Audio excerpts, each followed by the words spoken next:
So I did this with you guys last time, right? So that this was more definitions. There's where we're at.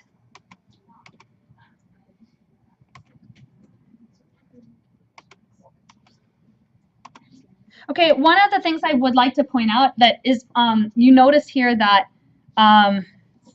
there's definitions, and obviously the authors who wrote this paper are creating those definitions. When you're a student, you don't think of definitions as being something that you can create. But when you're working on your board or your problem, what you're doing, you're certainly welcome to set up a definition. Like, this is what I mean by a partial move, or this is what I mean. As you're playing the game, you will realize what's really important to your game. So you can definitely put together your own definition for that game. So they have a definition here. It's called constructible. If the border state of pseudo-legal partial positions, if it is the border state of some pseudo-legal partial positions, and I think I missed what pseudo-legal was, that was on a previous page. It's not that important. They have a definition of what they call a Y state. It's valid if the connections don't cross. So these definitions look like a big mouthful. That's why I said it's a boring lecture, because I'm just giving you a bunch of this is a classic math class, the way it's taught, right? Definition, theorem, proof, definition. So here, this definition was created by the person because they played the game and they realized they needed this property or this characteristic, and they didn't want to keep talking about this characteristic by identifying examples. They wanted to call it one definition. Every time this happens, I'm going to call this a Y state. A Y state is where connections don't cross. And I gave you an example here. If four stones are ordered vertically as A, B, C, D, and A and C are connected, A and C are connected means they're the same color stone, and B and D are connected, then they must be all connected to be a Y state being S valid. And just to recall, an adjacent stones of the same color are what we mean by connected stones.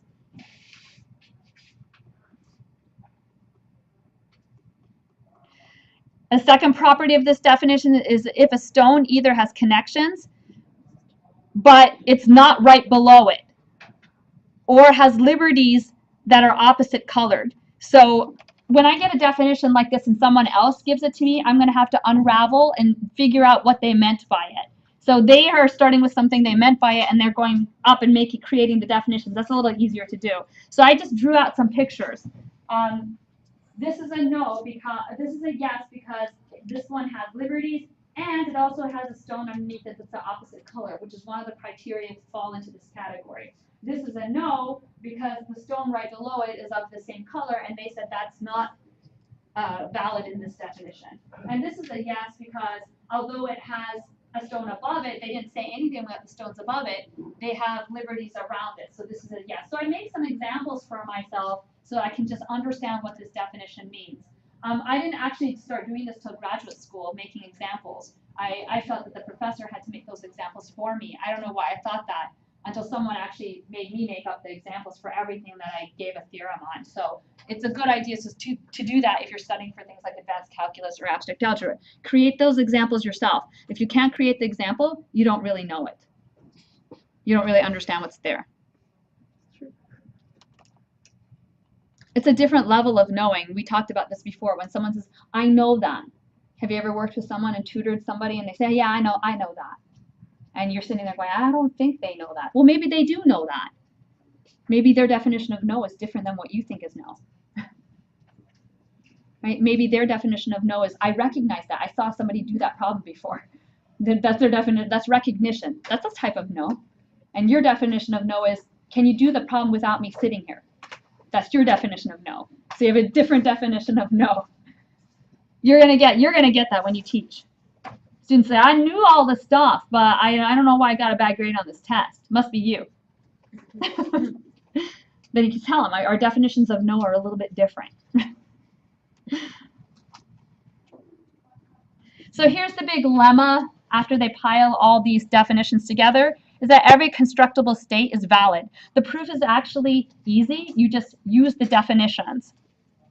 Let me say I went out of order in these definitions, but I think I don't want to keep going and just recapitulate what's in my notes. I'll post the notes for you, and then you can read through it and kind of use that if your guys' game is actually really congruent to this one. So you can use these ideas here to maybe set up what you're doing. Maybe you want to count the legal moves. I think that's a nice open problem. And you could start with just something very small and look at the legal moves, which I already think is going to be hard. Yours is a little bit harder to count than theirs because you have 4 and 4 already blocked up. So maybe the legal, you can't just use multiplication rules to do, right? It's a little bit more complicated than that. Okay, but you can also look at what's called Garden and Eden points. These are configurations that will never happen, right? How many configurations, you could take those 8 pawns and place them randomly around the board. And that is a combinatorial thing. You can actually count that. You're taking 4 different guys and 4 different guys. The order doesn't matter. And you're looking all possible configurations on an 8x8 board. Some of them are never going to happen. All right, so I was asked to talk about key dates. You got to have selected your game by November 13th. Some of you have already sent me a script to look over. You sent me a script, right? So that's good because I can look over your script. Some of you already tried to record your 3-minute description of your game. It's not easy. How many of you tried to do this? Because you have to have a little timer going and make sure you don't go over the 3 minutes. It's not easy at all. So you probably have many, many takes to do. If you want to try one take today with me here, I can take you down to the room down there and you can try a take. My computer's all working and my equipment's all working. So we can try it out and you can see how it goes. But it's not as simple as having the posted up there, your script, and reading it. It's actually pretty tricky because you want to, you'll stumble over things. Yeah, you need to give it a few tries. If you want me to record it, let me know because that's going to take time out of my day. So I need to know that and plan that. If you want to do it yourself, that'll give you the flexibility of doing it whenever you want, then that's fine. You just have to let me know. And when's that video due? That video is drop dead day is November. I think I had a drop dead day for that video on the 13th. yeah 13th. Can we just email that to you? Yeah, you can just email it to me. And what I've been doing, if you've noticed, I sent an evite out. That evite's going out to local high schools, and it's going out to the it's going out to the university as communications for news. And so, and I'm going to personally invite a lot of the people that have been keeping me in meetings all semester long. Oh wow, I'm still being recorded. So hey, this is something this is what I do in my day job, by the way. Come and see my students. So bring that day itself when you're presenting. I think it's December 18th. Invite your family, invite your friends. We'll bring food. We can't bring alcohol on campus, but they might need it after you're done. Should we do that December 18th, 3 to something, right? It's a Friday. It's a Friday? Yeah. Should we go to Bogey Sports Club after? It's like down on Valley Road. You guys want to do that? Is everybody here legal? Who's 20? Is it Will? You get food. Don't get anything else because I'll get into trouble. I don't want anything online that, professor takes underage minors and gives them alcohol. Huh? These are all Fridays? November 13th is not a Friday, is it? All right, so that's today. Yep, must have selected the game. Okay, so November 20th. So your literature summary, that's not going to be easy if you have an older game. If you have an older game, everybody and their mother and brother and undergrad research student wrote about it. So finding those things out. If you have a game that no one's ever written about, then it's a little bit easier to do. What's it called? We decided on finally a game. Do we just email you? Yes, email me. The game that he presented after. You're gonna take. He gave you some problems to do. He said he's gonna email us. He's gonna email us and emailing you to make sure that you're okay with the problem. Okay, he's really good. Yeah. And he's also giving us all the info. Yeah, so that's like a finished product. You can see how he's been working on that for almost 2 years now. So you can see that everything's been thought about and. He's still he has no clue how to run the matrix. It was just like it's 120 gigs worth of. Well, this is he's interesting because his background's more computing, Yeah. and so he's bringing this computing element to it. And sometimes that's the only way you can do it. There's some of these problems that are really, really tough, And somebody has to bring a computer to at least give you insight. So he's doing that. I'm hoping that it'll go through as a master's thesis because I don't think he'll have theorem proof, the classical methods. But if you want to work on his stuff, that's fine. You have to describe it. So, the presentation that he gave us, is that generally what you want from our slides? Is that what you mean, like kind of? Yeah, so what I think is on a trifold you have 3 panels. You have a left panel, right panel, and center panel. What I've always told my students is put your main stuff, main results here. And then you put the background on the left panel and the conclusions on the right panel. So, you know, or where to go next, what's in the future. You know, I'd like to thank my mom. All that stuff goes on the right side.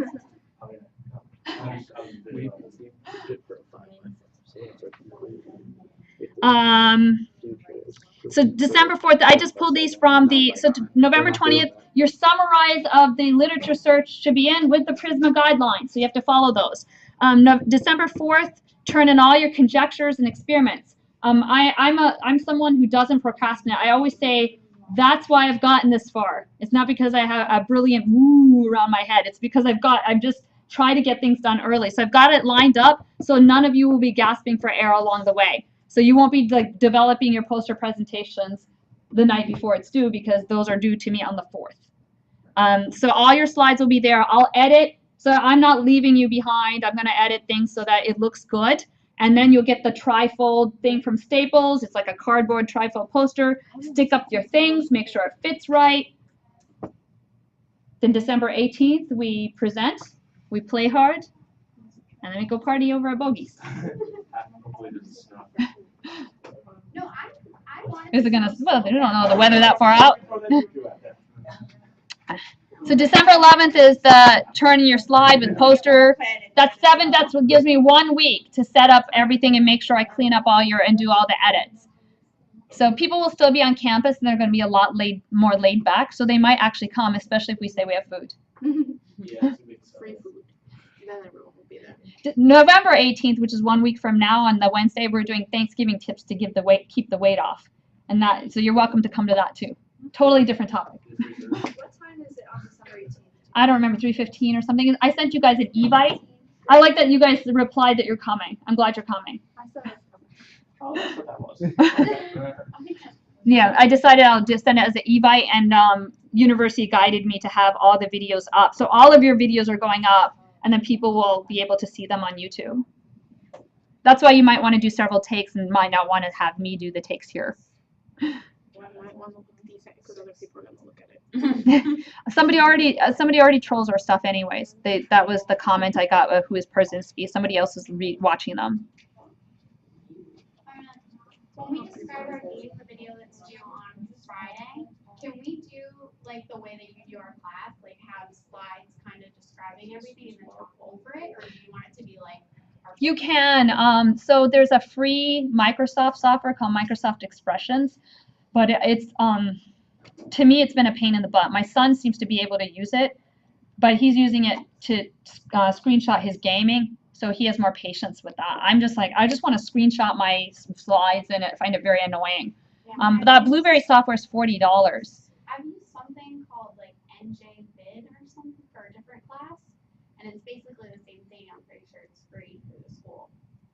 If As it's, far as I'm. send us a link so that we can share it. If it's free through the school, that's great. I mean, I've only used it once, but I'm gonna try and use it again. And everything has to be done in PowerPoint, big font. And one of the mistakes students usually make is they make everything tiny. What I would like to do with this is, with all the posters, if you feel comfortable, just submit it to the Garden State Math undergraduate competition. You might not win anything, but you might win something. And you might as well do it because it's in the state of New Jersey and it's on a weekend, and it's something you can put down on your resume. I did something. I mean, these things are things that make you stand out. Everything you think about has to make you stand out.